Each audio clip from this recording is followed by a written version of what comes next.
तो उन्होंने कहा कि आप संकल्प लीजिए, तो राजा परीक्षित को संकल्प दिलाया गया।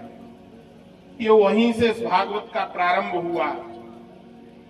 ये भागवत वेद व्यास मुनि जी ने लिखी थी, सुखदेव जी के पिता थे, और उस व्यवस्था से, उसी समय से ये व्यवस्था चली आ रही है कि इस गद्दी पे जो आचार्य बैठते हैं वो वेद व्यास की श्रेणी में आते हैं।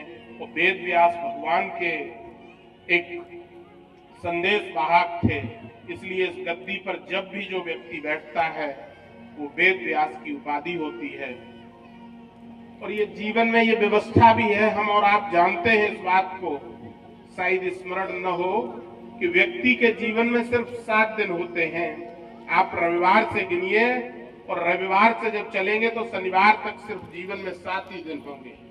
इसलिए श्रीमद् भागवत कथा 7 दिन सुनाई जाती है कि इन्हीं 7 दिनों के अंदर व्यक्ति का जीवन, जन्म और मृत्यु इसी में निश्चित होती है, ये निहित होती है।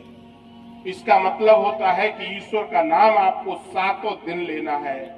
इसका मतलब ये नहीं है कि शास्त्री जी आए और 7 दिन सुना दी और आपने सुन के और वहीं की वहीं बंद करके रख दी। इसका तात्पर्य है कि जब तक जीवन प्रारंभ हुआ और अंतिम दिन तक आपको ईश्वर स्मरण करना है। ईश्वर स्मरण से तात्पर्य है कि जीवन में वो सारी चीजें सीखनी चाहिए, वो सारे कार्य करने चाहिए जो ईश्वर ने किए हैं, जो व्यवस्था दी गई है। योगीराज भगवान श्री कृष्ण दुनिया के एक ऐसे पुरुष हुए हैं, ऐसे ईश्वर हुए हैं जो पूरे विश्व में जिनकी मान्यता है। गीता एक ऐसा ग्रंथ है जिसे पूरी दुनिया मानती है।